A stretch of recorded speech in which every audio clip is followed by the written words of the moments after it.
Hi, I'm Rachel Lancaster, and this is the Magnificent Midlife Podcast.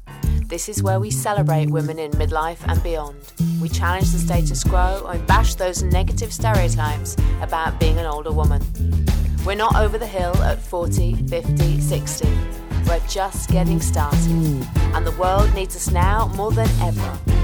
I'll be talking all things midlife and sharing some fabulous stories of amazing women doing very cool stuff. Now's our time. I'm delighted today to introduce you to Darcey Steinke, who has written a rather fabulous book called Flash Count Diary, Menopause and the Vindication of Natural Life. Now, it was published in June this year and it's already causing quite a stir. And I'm delighted that you're here to talk to me today, Darcey. Hello, welcome. Hello, thank you for having me. So the book covers all sorts of themes. It's fascinating. I absolutely love it. I'm going to try and touch on as many of those themes that you've raised today. But first off, just tell me, why the title?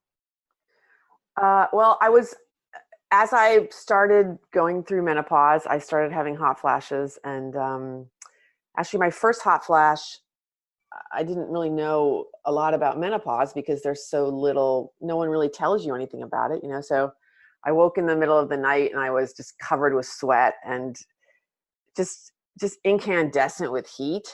And, I'm a minister's daughter. So I thought to myself, like God is finally trying to contact me, but then I realized that it was hot. I was having hot flashes because of menopause. And being a writer, I sort of got fascinated with my hot flashes. They were very nuanced. Each one seemed very unique. They were each different from each other depending on where I was. And so I decided I would keep a diary. So the book actually came out of me keeping a diary of my hot flashes. So when I had a hot flash, I would go and I would write, a paragraph or half a page about it, about what my body was feeling. And really the book grew out of that. So I decided that I would just name the book Flash Count. And I called that diary my Flash Count Diary. So I called it, I wrote on the top, I wrote on the cover of it, Flash Count Diary. So that was really the beginning of the book, was this diary of my hot flashes. But what it has morphed into is a sort of memoir on your life, right, as well as your experience of menopause, hasn't it? Exactly. So the diary was sort of material that I used to then form the book Flash Count Diary. Yeah. Where I wrote about my passage through menopause. I wrote about my past life, my past sexual life. I wrote about my mother. I wrote about female anger. I mean, the book has so many things in it that have to do with midlife. I mean, it's kind of it's the strangest book I've ever written that I can't believe I got so many different things into the narrative, which is kind of insane in a way, because it's about whales, it's about beetles, it's about feeling like an animal, it's about so many different things, so. I know, it is a smorgasbord of things, actually, it really is. Yeah. There's so much there, and it's, but I love the way you pull all the strands together, and that you recreate the menopause narrative, and you start off sort of really suffering, and yet you come through it and you have a very different perspective of it, don't you, at the end of it? Right. I mean, my feeling about menopause is there's definitely real struggle, and we should admit that. I think some of the books and the material about menopause act like you should just, it's going to last a year and you're going to get over it quickly. And that's not really the truth. I mean, there's a lot of real struggle, but there's also a lot of real gains. It's both things are true. It's a paradox. I mean, like all good things in life, right? It's a paradox, right? And many things about the female body, was puberty that easy? No, but it brought on sexuality. Was, birth is unbelievably painful, but incredible experience, and I feel like a lot of things with the female body have to do with pain and struggle, but also through those things, there's a lot of gain, a lot of richness, that comes into life, through that struggle, I'm interested in why it hit you so hard. You won't know my journey yet, but I went through early menopause at 41. Oh, wow. Yeah. But I didn't have any symptoms. The only reason I found out is because I had a hormone test because I was trying for another child. And obviously that didn't happen, didn't work out. And the doctor was very surprised when results came back and said, well, you have the profile of a postmenopausal woman. But I continued not to really have any symptoms. So I'm interested as to why you think it hit you hard. And I know I'd love to talk about, because you're not pro HRT. We call it HRT, you call it HT. Therapy. But also, I know there are lots of natural ways that we can help ourselves. And was that information not available to you, or did just not an avenue you went down? Well, I wasn't. I mean, I'm not really pro or against HRT. I sort of feel like I'm not going to judge any woman. Like, there's no wrong way to go through menopause. Like, my mother had breast cancer and she was on hormones. So I just knew for me, I mean, my problem with HRT is not really the fact of women taking it in a way. It's like the philosophy that our best, most healthy period is our fertile period. And so when you take like estrogen, it's kind of trying to put you back into that period. And I don't really agree with that. Like, I think all phases of a woman's life are healthy and beautiful, and I don't see menopause as a disease. I mean, I definitely had a lot of hot flashes. It was really hard. So I had decided that it would make me too anxious to go onto hormones because my mother had breast cancer. I just couldn't do it. I'm a very anxious person anyway, and that would have just made it worse. And I did a lot of stuff. I tried black cohoes. I exercised like a maniac. And I found ways to cope going through. I mean, mostly, frankly, it was writing my book. I mean, once I found out about the way I was going through menopause, doing more research, talking to about 100 women about their own transition. I mean, that was, as a writer, that's how I do life, by writing about it. And the thing that helped me the most going through it was actually writing about it. But I don't know if my menopause was any harder than a lot of the women I talked to. I mean, I think there's a huge range. I mean, some women have very few symptoms. They feel nothing. Some women have, I talked to women that would have, 40 hot flashes a day, which was more than mine, probably twice as much as mine. So there's a whole range. There's a whole range of menopausal symptoms in the way women go through menopause. So I don't know if mine was any harder than a lot of the people. Like, at least half the people I talked to had experiences similar to mine, if not 2/3, frankly, of at least a few years of pretty severe hot flashes. I mean, some women, if they, I'm in a very privileged position. I have health insurance. I have the money to do these things. And some women do jump on hormones, once they're starting to go through the hot flashes. But I don't know. I just feel like, I mean, for me, it was like, it's kind of like if you want a graduate degree, you got to go to graduate school. And I kind of felt like that was what the hormonal passage was. It was like, you want to go to this next phase of life that's going to have, a lot of freedom, a certain amount of wisdom, a certain amount of maturity, and you're going to have to go through like the school. You're going to have to be schooled on it. And to me, that was the hot flashes, the insomnia. And that's what I really try to do in Flash Count Diary in my book, is I really try to show these things that are considered just completely negative symptoms as actually things that can have a lot of nuance. And there's a part of them that are bad, but there's a part of them that like are transforming you. They're transformative, And I mean, I think it's hard in our culture because, again, it's hard for me not to point to my like early religious background, is like, the idea that there is value sometimes in suffering. You know what I mean? Like not that I think that people should suffer all the time. And I want people to get help. And I love modern medicine. But I also think that it's important to acknowledge that sometimes like our hardest periods in life, our toughest periods in life, we learn a lot from them, right? So I feel that's kind of what menopause has been for me. Like, I've learned a lot. I've changed a lot, and I've learned a lot from the physical experience of going through the transition. Yeah.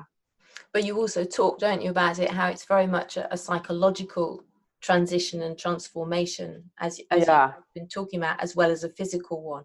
And I love that idea that it's not mind over matter, but by the process of you understanding more about it and of you changing your views of what it is and what it represents for women, right, that helped you in your experience of it.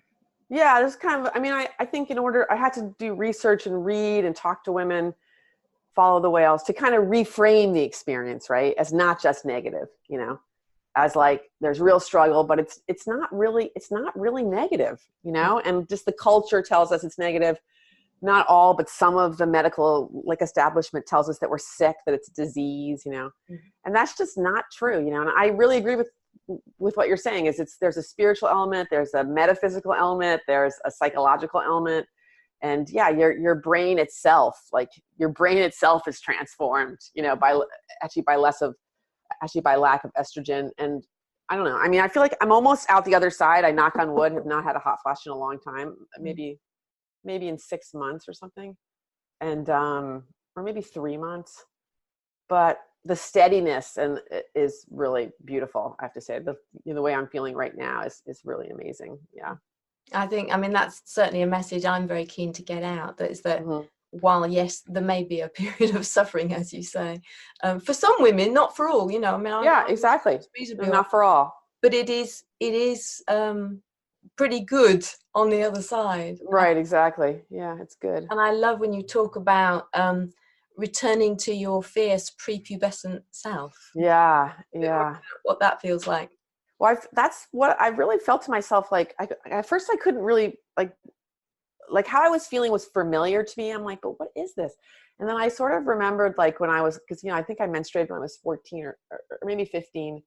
And then I remembered, oh, this is like when I was 12, you know, like with a lot of self-confidence, very steady, but a lot of passion, like, writing letters about saving the seals and like, you know what I mean? Like very much connected to like resistance, wanting to make the world better. Like I did when I was 12 or 13, you know?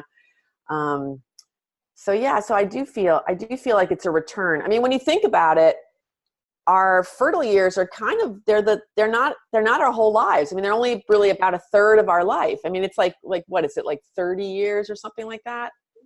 It's not really that long. I mean, when you think of a whole life, like even if you menstruate when you're 10 and you stop when you're 50, I mean, I guess that's 40 years, but still you may live to be like 80 or 90. So it's like only half of your life then, you know? So it's not really the main part of your life, you know? And I think that's the part that I don't like, the idea that rise up, like puberty, sexuality. I mean, not that all these things aren't great, but like, you know, if you decide to be a mother, you know, all that, like that period is really life, you know? And then like the period that we're in is like some weird tagged on, you know, terrible, desolate, you know, like desolate 30 years, you know? And that's just like not true. I mean, there's just so much more for us. I mean, I actually think it also comes from misogyny and the patriarchy wanting to control us, because when we're sex objects and when we're mothers, we're sort of I mean, this is weird to say, but we are sort of more within, you know, you might need some help, right? Actually, she like mothering. I mean, I was a single mother and I know how hard that is, but you might need some help mothering, right? So you're more sort of within the patriarchy structure. But once you you're not fertile anymore. I mean, not that like sex isn't great, because I would argue that it is great, but you become a little freer, like freer and sort of outside some of those patriarchal structures, you know, of like, I don't know, sexual appeal, you know, male desire and all this stuff. And I think there's a lot of fear. I think a lot of people fear women at this stage, and so that's why there's a lot of denigration, you know. And a lot of women fear going into menopause because of a fear of their losing their femininity, right? Their fertility, and because we worship youth and we don't respect older women, we don't value older women, do we? Right, I know. Really interesting. You delved into the whole sort of where you grew up, and you talked about getting up at 6 o'clock in the morning to blow dry your hair. Yeah, it was a whole big thing. Perfect when you were going to school. Yeah. Just so you could fit in. Yes, I know. It was so terrible. It was such a waste of time. I wish I could get this. I wish I could get all that time back, because that was such a waste of time. It's my most wasted amount of time ever. Yeah, I would wash my hair, blow dry it, hot curl it. I don't know if you know those things. There were these hot rollers that you would roll up. Yeah. Then there would be like a curling iron touch up, which I can remember I would several times like burn my forehead. I would have like red marks on my forehead from being burnt. And then there was hairspray. Yeah. And then I would get on the bus. Yeah, exactly. Yeah. It was just so stupid, you know. I grew up in the South where, big hair is sort of a big thing in the South, but also, femininity, like the cult of femininity, like the cult of the Southern feminine woman is really a big thing. And I mean, I'm not sure if it still is, but that was the sort of thing that we were trying to kind of emulate, you know. But that is, I think, because we're taught that from such a young age, and women are taught this sort of notion of how they're supposed to look and be, that there's this fear about aging and fear about menopause and what's going to happen at the end of it. And I have this theory that, certainly for me, I mean, I didn't get a lot of male attention when I was younger. So I'm not struggling with feeling invisible. Or right. feeling that I'm in some way, declining physically, because actually I'm quite pleased with the way I'm aging. But I think for women, you talked about it, I think, in the book as well, about women who have, made their career or their life from their beauty or a lot of male attention. They particularly struggle with it, don't they? That's a tough one. I mean, I talk about, women who have made a lot of adaptations to their physicality based on male desire, they're going to have the same negative view that the culture, a lot of men and the culture feel about menopause, so that's rough. I mean, I feel bad for them in a way, but also, like, it's not a great strategy. It's like, it's a little bit of a bankrupt strategy. Like, I worry about this idea of like invisibility, because I feel like, and I felt that, I can remember when, like, I would walk, walking on the street and really nobody looking at me. And, just, I had a lot of, I remember thinking, like, is it sad, or does it mean I have more privacy? And isn't that kind of like positive? It's like, I get my mind back. I don't have people looking at me all the time. It's like, but I do think it's about men looking at us. And so I really feel like, I think, if we can, the first, like, if you're worried about invisibility, the first thing to do, I think, is to really reconnect with your female friends who you're not invisible to, like, right. And you may be like more exciting to them, because, you're a little freer, you might have more time to hang with them, it's like, so I think that's a thing that I always, I try to do myself. And I also urge women to do, like, don't really worry about someone not looking at, men not looking at you, like, reconnect with your female friends, your family, do the things that give you pleasure. And those things will make you feel real in the world. You know what I mean? Like, rather than like worrying about a group of people that have kind of crappy ideals anyway, so what, so what if you're invisible to them? Like, thank God you're finally invisible to them. Right. Like, reconnect with people who can really see you, have always been able to see you and can still see you now, So I worry about that idea about invisibility. I know women, I know it's a real thing and women feel it, because I felt it myself, but I don't really think it's something that we should, I don't think it's anything we can do anything about. And so I think it's like best just to leave that and try to connect with people who can see you. I think where it does become a real issue is in the workplace, when we don't get seen and we don't get considered for work and projects. That's a different kind of invisibility, isn't it? I really agree with that. Yeah. But I totally agree with you on the male bit, No, I have friends that have had that too. I have a friend who, she was fired when she was 62. And she said to me, I just don't think that, she had male bosses, male people on the board. And she said, I just don't think they think I'm interesting, since I've, I'm not like this, sexy, like, 40-year-old anymore, it's like, and that made me really sad. I do think I'm sure that's true. I wish there was more we could do about that too. My hope is that's sort of like sexual harassment. It's like it's a different side of it, but it's, like a ways that women are being treated differently than men at work. And I'm hoping that can be called out a little bit. Well, it's ageism and sexism getting together and making a lovely insidious combo, isn't it? Really? Yeah, exactly. Yeah. So you talk a lot about anger as well in the book, and how we seem more able to be angry when we've gone through menopause or when we're going through menopause, and that sometimes this can come as a shock to us. You talk about the veil being lifted so we can actually sort of see how angry we always were, but we had estrogen blinding us to this beforehand.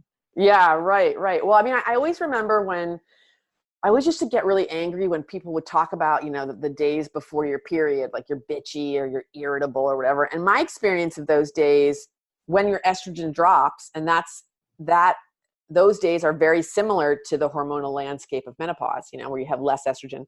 But even before my period in those days, it's like, I used to feel very lucid. I used to feel like I could see my life more clearly. And I would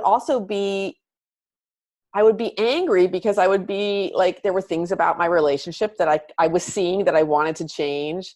There were ways in which my life wasn't the way I wanted it. Like I didn't have estrogen to kind of make me feel everything was okay, you know, mellow me out, right?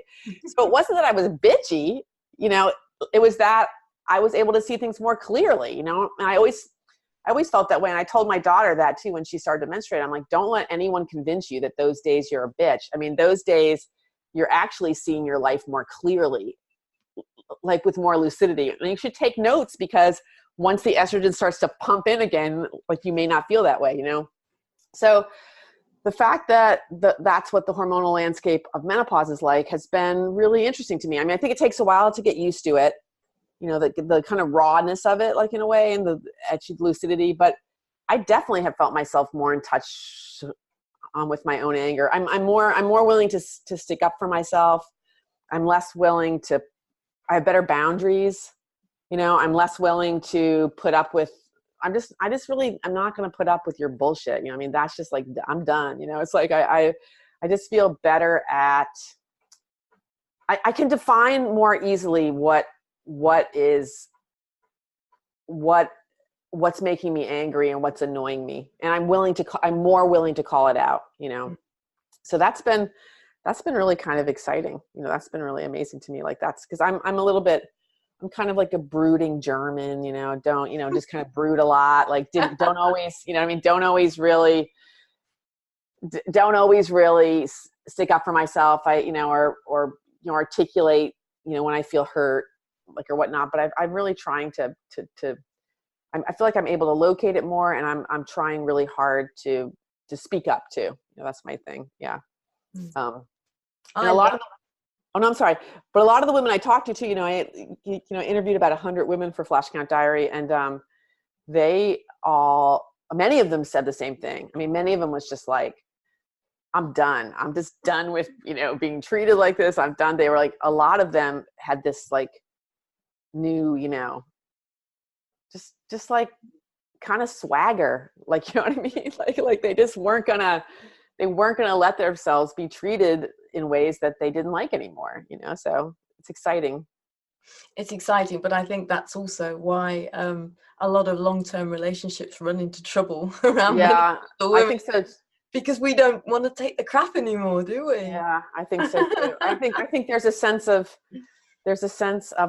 authenticity and honesty that can for a while derail a relationship while things are reoriented. And I think, you know, you hear, you know, I read a lot of what men were saying in chat rooms about menopause, you know, and sometimes they were just so nasty that you just couldn't even really engage. But there were other times where you would feel men really struggling. You know, they would say like, bring back my like easygoing wife. Like, where is she? You know, or like, I mean, there was a lot of feelings of like, she's a different person now. Like, how can we ever get along? And like, but then it was good because then there would be some women that would like crash into the male chat room and say like, you know, she's not going to take she took your BS for 25 years. She's not taking it anymore. It's like, so, but I think there can be a sense of reorientation. I actually think the parity that could like come from it,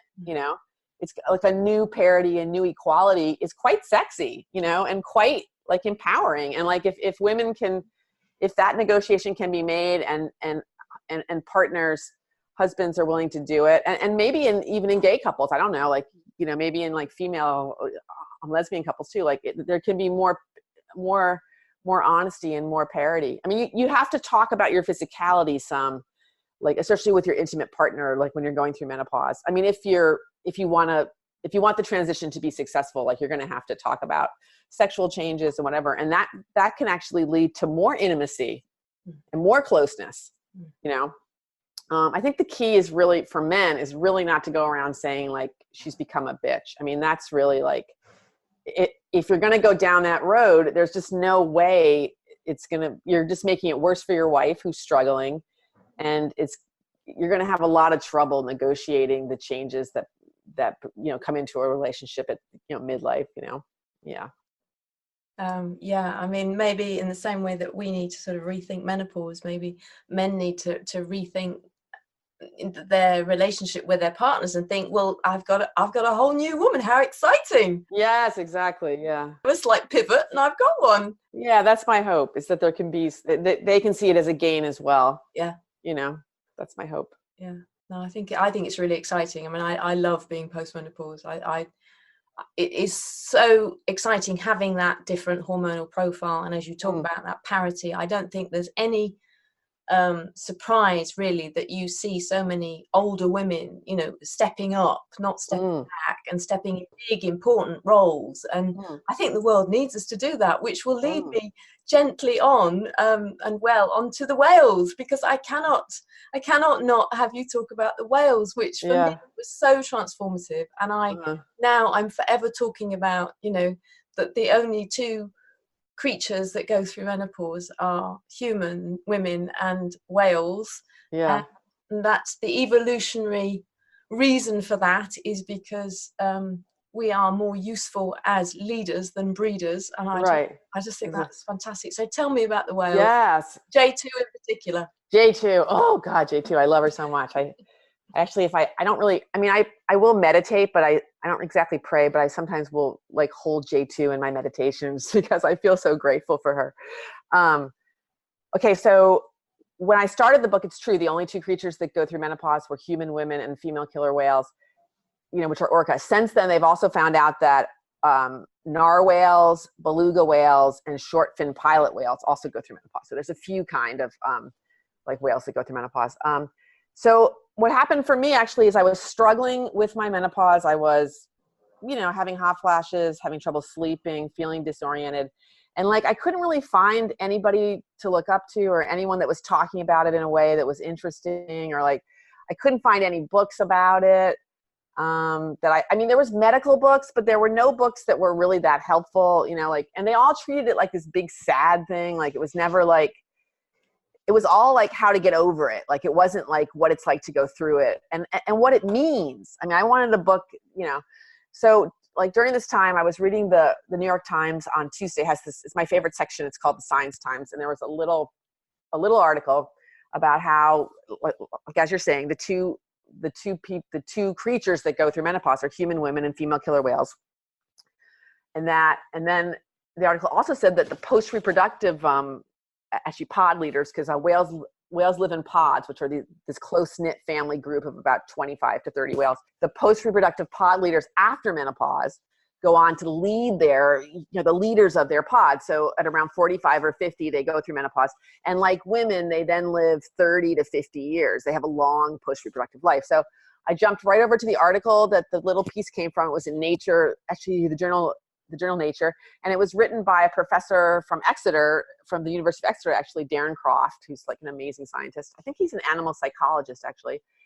And the article said that menopause is this big evolutionary puzzle. Like, nobody can figure out why it was selected, like in the Darwinian sense, because according to like Darwinian fitness, which means having children until you die, the best strategy would be to have children until you die. Like, nobody can like figure out why at midlife, like, was this selected. So, but through studying the whales, seeing their leadership, on that same just mind-blowing scientific paper, then goes on to speculate that when we were in our hunter and gatherer communities at the beginning of our human life, it was selected for the same reason, that like at around 50, women got more important to their community, as like, it was before technology. So it was like hunter and gatherer world.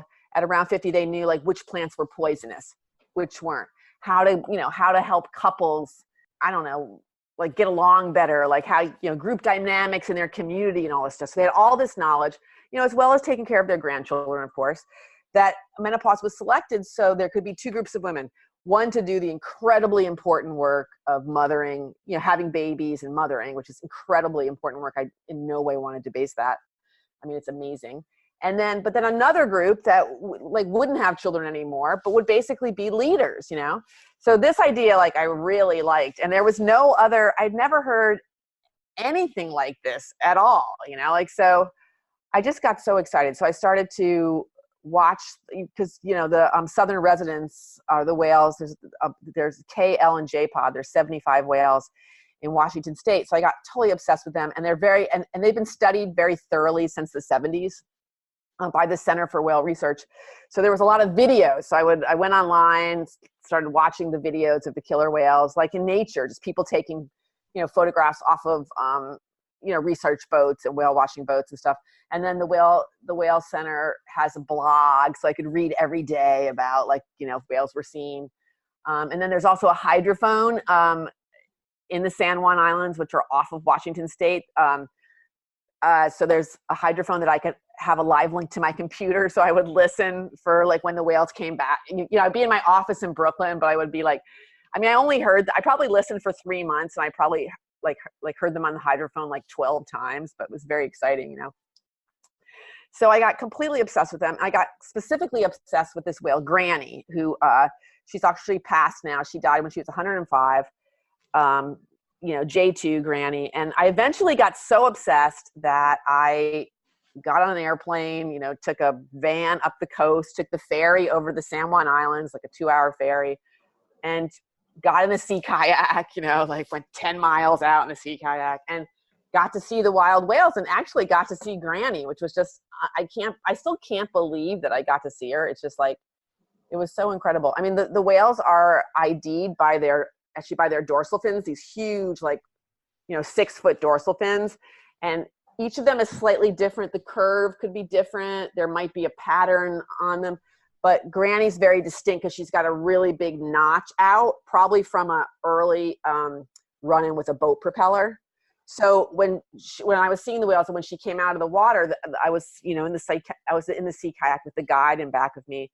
And he said, "I see the notch. It's Granny." So we knew for sure that it was her, right? So it was just so incredible because she was such a leader. She led K, L, and J pod. And one marine biologist told me, a whale scientist told me, that when the southern residents were in Harrow Strait, which is this one part of San Juan Island, if they were too spread out, sometimes Granny would flap her back tail and they would all line up in back of her. She was like the head, she was like the head matriarchy. She was someone said to me, she was a charismatic leader, So she is the one that pulled me through menopause. The fact that I got to see her, the fact that she's 105. So she's been leading for 55 years or 60 years. You know what I mean? It's just incredible, And even my husband, I remember one time it was at the very beginning. I hadn't seen them yet, but I was getting obsessed with the whales, and I'd had a really rough night. I hadn't slept very well. And my husband came and sat by the side of the bed, and he said, when you go away from the whales, you don't do very well. But when you stay with the whales, you seem really, really good, So even my husband was realizing that my whale obsession was the thing that was pulling me through, you know what I mean? And so I would swim, I swim in this upstate lake in the summer, and I would think to myself, I'm like a whale, it was, it was just very helpful to me to be able to identify with a creature that so confidently was moving through her postmenopausal years, it really helped me. So it was just amazing. And I'm still kind of obsessed with them. I read the whale blogs. I check in to see what they're doing.